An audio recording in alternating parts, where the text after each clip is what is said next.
Yung 10,000 na sa'yo na. Oo, dadaling. Kasi ito na yung pinaka-final na usapin. Tatabi ko yun para sa panggamot ni Oo.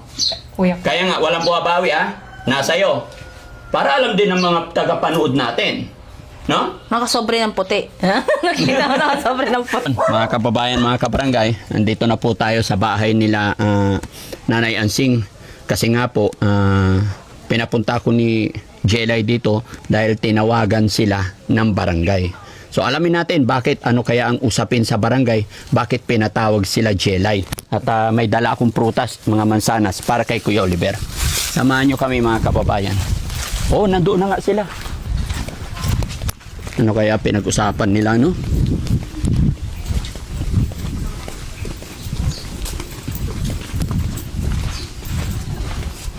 Ayo. Ayo. Magandang hapon. Ay, ganda nga po. Sorry medyo na-delay kami. Ay, asa na yan, yung prutas? Tesing, nagdala ako ng mga mansanas. Green apple, red apple, white apple. May what apple ba? Meron. Oh, Peras yan. ganun. Ito. Mansanas. Mansanas. Ito, Ayan, green apple. Green apple. Pero yung white apple, hindi. Wala akong alam na white apple. tumatalino na si Peras pala yung sinasabi mo. tumatalino na si Nanay Ansing Para sa inyo po, para sa inyo ni Kuya JJ, kumusta? Ay, kung Ayan. mabuti. Ay, libor pa na. Oh, sa inyo lahat, syempre. Kumusta si Kuya Oliver? Oh, Ayos naman, dati. maayos naman. Oo, alam na niya yung mga sinasabi niya. Natatawa nga kami minsan pa kasi. Very good. Okay. Ate Jelay, okay lang dikit ko to sa'yo? Sige po. Mawalang galang na po. Kabila. Charis. So yun mga kababayan, mga kabarangay, magandang hapon. Upo ako Magandang hapon po sa inyong lahat mga kababayan. Napasugod kami dito dahil pinapunta daw sa barangay si Ate Jelay. Ikaw lang ba? Opo. Ako lang po yung tinex. Hindi, sinong kasama yung pumunta ng barangay? Si ate po. Kasama siya? Opo. Kayong dalawa? Opo. Oo. Siya pinasundo, ako naman. Chinat lang ako. Then pumunta ako dun. Unang sinundo to? Opo. Ano nangyari? Anong oras kayo sinundo ulit dito? Kanina lang po, lalo lang po yung mga 10 yata. Alas 10 kayo sinundo sa dito. umaga. Kasama si Kuya JJ? Oo, dati po. So, anong sinabi po sa inyo? Yung tungkol sa kay Kapitan. Oo. Gusto ko lang linawin, wala namang kasalanan si Kapitan. Binigyan ko ng 2,000. Kasi hindi naman niya ako inobliga na magbigay ako ng 2,000. Tama. Yun naman na yung sinabi ko na kaya nga ikaw naman ang sinisisi ko kasi bakit mo binigay hindi ka naman hinihingian. Siyempre na Hindi mo naman pera yun, bakit mo binigay? Pero okay na yun, wala naman ang kaso doon. Bukod doon, ano pa yung usapin? yun lang, abot lang dun talaga, Daddy Franklin. Kasi parang si Kapitan. Na? Parang napahiya, ganon. Ay, ano naman ang rason? Bakit pati ikaw? Ako naman siguro, kaya siguro po ako pinapunta doon kasi para makita ko siguro na inabot sa kanya yung pera. Para Na ano? Yung binalik yung pera. Magkano? Yung sinabi niya po na 10,000. Binalik na yung 10,000? Oo. Abuti naman. Anong usapan ninyo? Bakit binalik nila ngayon? Sila po Anong yung sinabi nag-usap nila sa'yo? Bakit nila binalik? Anong rason? Binalik ko ng pinakamataas na DSWD. Sino nag-abot mismo? Yung pong empleyado ng DSWD. Yung kumuha sa'yo nakaraang araw. Iba po yun. Iba na yung kumuha. Tapos iba rin yung nagbalik. Siyempre, bago nila ibalik, mayroong sasabihin. Bakit daw nila ibinalik? Wala po, pinabalik lang sa amin. Kami na lang daw po ang magtago para pag may kailangan na gamot, may pambili po kami. Dapat lang talaga. Kasi pinapicturan ka na doon Bakit kasi napunta pa sa kanila Kaya nga Hindi ka kinausap. Anong usapan Ako ninyo naman po, kinausap ako ng sekretary na gusto daw lang linawin na si Kapitan walang alam doon. So sinabi ko naman na wala naman po talagang kinalaman doon si Kapitan. So ang sinabi ko, in-explain ko din na sabi ko, ang akin lang, ang rason ko lang bakit ako nagsalita din doon kasi kinausap ako natin. Concern ako kasi kami yung nag-refer kay Daddy Frankie, si Oliver. Siyempre, binigay na ng pinakamataas yun, tapos bakit binawi pa dyan sa paniki? Sabi ko, anong rason? So, in-explain ko kay secretary. Tapos, ang siste pa, kinausap ko talaga sa secretary, bakit kinuha nila agad yun? Hindi man nila in-explain.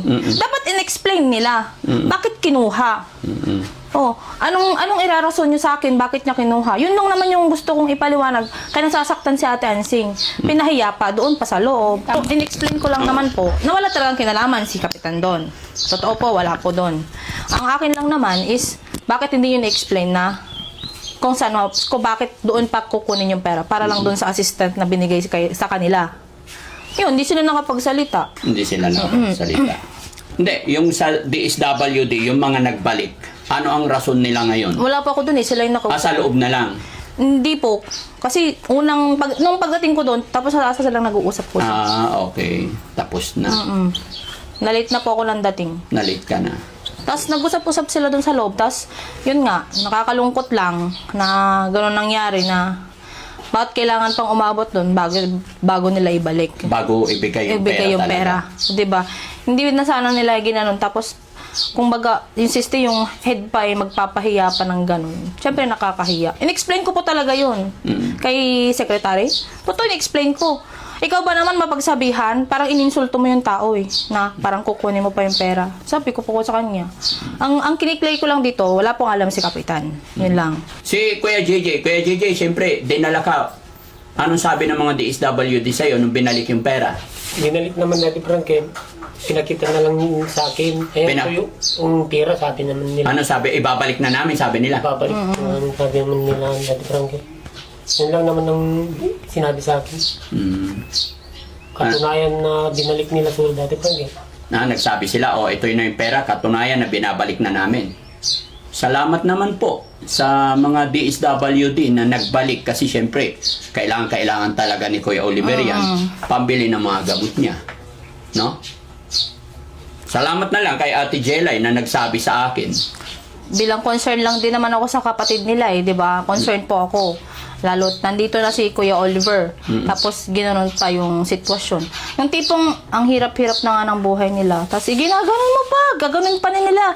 Parang sisti, kinakawawa pa kayo lalo. Di porket mahirap ka na nga, pinapahirapan ka pa. Di ba? Tama naman yun. Di ba po, pag naglakad ka ng ganyan, ang hirap mong lakarin. Tapos ang hirap mo nang lakarin, tapos papahirapan ka pa. Oh. Ganyan talaga sila. Kung kami, wala naman talaga kaming kwan dyan sa mga ganyan. Kaya nga, hindi, totoo lang, hindi naman po kami natutulungan ng mga kwan pag dyan sa mga DSW din, hindi kami lumalapit. Kasi ang hirap maglakad. Totoo naman po yun Tsaka ano pa dyan, paano kung hindi na-i-open hindi pa yung naisabi. usapin na ito? Kung hindi ko pa nai-open sa inyo, nasabi sa inyo na ganon, edi hindi pa nila... Kung hindi na-i-open tong usapin na ito, ibig sabihin, itong taong mahirap na ito, na manggagawa na ito, pag kailangan niya ng bumili, kailangan pa bang hanapin niya yung head, ipipila pa doon, magmamakaawa pa, kailangan ko ng Kailangan pa magpapirma ka pa, may ganito ganyan. Pero ngayong nai-open, ibinalik. Binalik naman po. Bakit? Kung yung usapan nila. Ano bang usapan niya, te? Kayo na po ang magtago nito, sabi po sa akin. Ito pong pera, pambiling ng gamot ng kapatid niya. Hindi nagpasalamat naman po ako. Wala na pong kaso doon, hayaan na po natin, Daddy Frankie.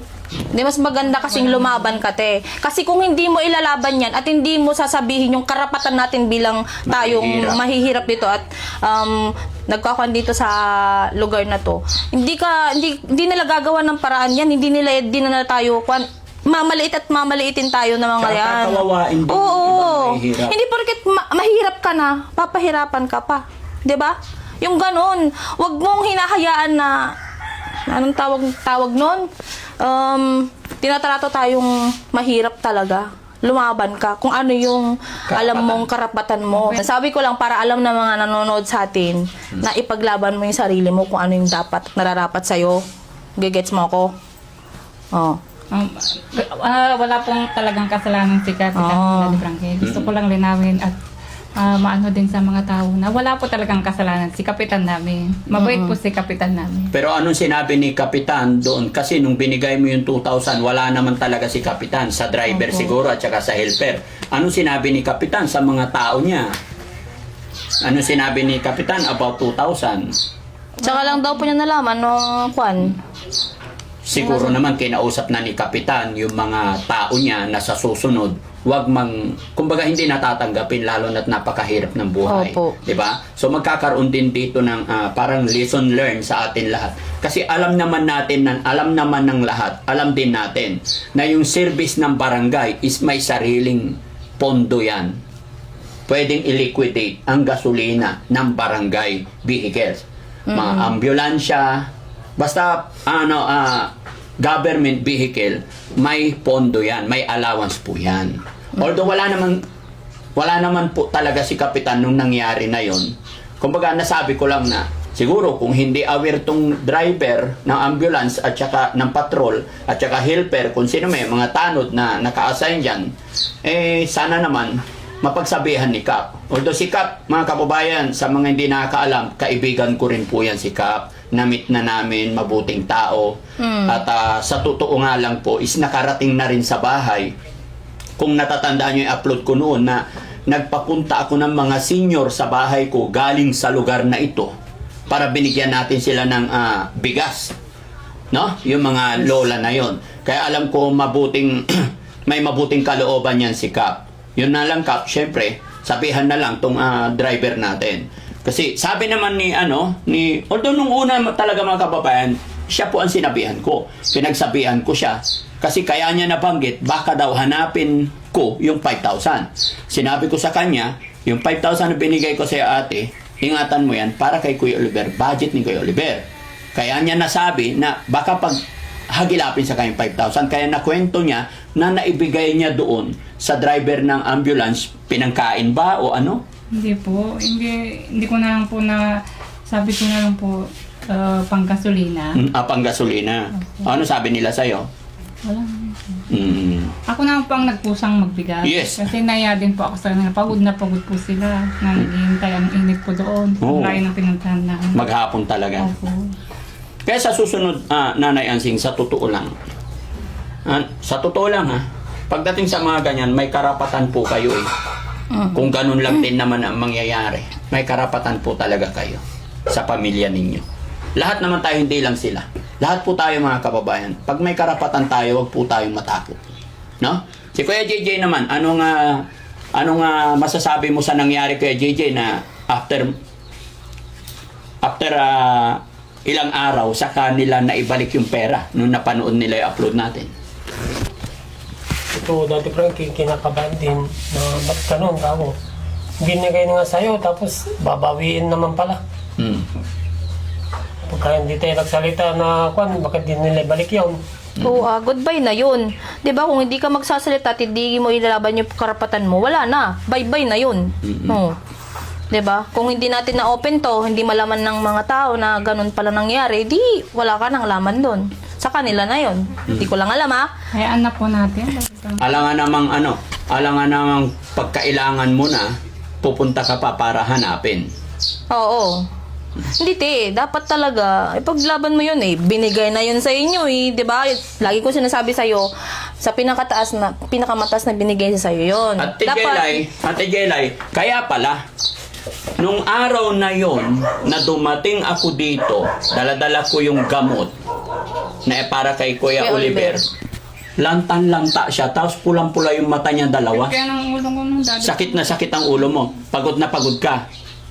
Kaya pala, no? Tapos takot na takot, hindi siya nagsasabi sa akin. Oo. Pero pag alis ko, nagsabi sa'yo. Oo. Masama yung loob niya. Oo. Hirap Hindi niya na-open sa inyo yun. Hindi talaga. Kaya nagulat ako nung nakwento mo sa akin Sabi kasi ko, ano ba kasi sinabi? Ganito, ganyan. Tapos, Bakit ganon? Di ba hindi niya sinabi sa inyo about dun sa perang yon? Sabi ko, kailangan malaman nila yun kasi hindi pwedeng hindi nila malaman yun. Karapatan mo yun Nasa sayo na, bakit binigay mo po doon? Dapat di mo binigay. Nakatambart na yung kapatid mo, na-picturean na Siyempre, meron ng record yun. Naka-record na yun. Tapos sasabihan ka pa, hindi yung motor-motor na yan. Hindi nga motor-motor na yan, ibigay mo sa akin yung pera na yan. Baka hindi ganun. Pangit. Pangit po talaga, at napahiya ka pa sa loob. O, So, diba? ibig mo sabihin, nagkaroon na intention sana. Sana. Hindi naman po siguro. Daw, siguro. Hindi ko alam. Umano. Kaya nga sabi ko, takang-taka talaga ako nung oras na yun, nung pinuntahan ko nakita ko si Nanay Ansing. lantang gulay talaga. Kilala mo naman si Nanay Ansing kung Masigla. Oo, masigla yan. At lalong nagiging maganda at lalong nagiging masaya pag may pera. Diba? Kapir mo na yan. Pero tingnan nyo. Kaya naman yung pera na yan. Tingnan nyo, ngayon masaya na. Kasi naibalik na. yung 10,000. Nakapula nga siya, oh. Binalik na po ng DSWD, mga kababayan, yung 10,000. Salamat po, DSWD. Magpasalamat ka naman. Salamat po, DSWD.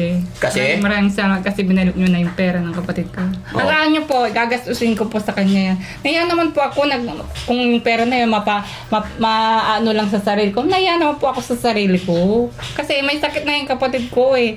Ayaw ko nang maging makasarili. Opo. Halangan ng dayaan mo Unahin pa ko yung kapatid mo. kaysa sa sarili ko. Oh, malakas kumain yung kapatid mo, bili mo ng Nga po. pagkain. Di ba mga kababayan, tama yung sinabi ko? Kilala nyo yung pagkatao ni Nanay Ansing. Kaya gulat na gulat talaga ako nung nakita ko, nanlulumo, namumula yung mata.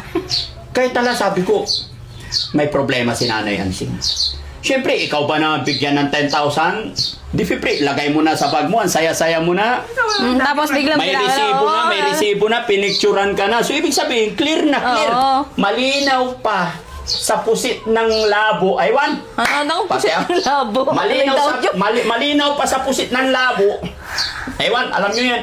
Malinaw pa sa pusit ng labo na pera na niya yun. Tapos Oo. pagdating sa paniki, DSWD paniki, akin yung 10,000. Ay talagang mamumula yung mata.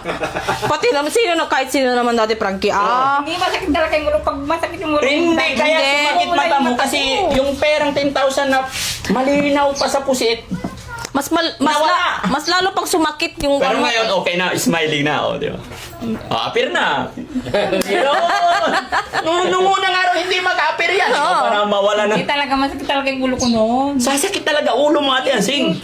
Ngayon, mainit ang ulo mo na. Ay, masakit ang ulo mo. Siyempre, mainit. Tapos pagod. Tapos pagdating dyan, akala mo may pera ka na, okay, masarap na yung tulog mo. Yung pala, bets binawi, lalong sumakit yung ulo mo. Ang pinaka masama pa doon, nabawasan pa yung 5,000 yan.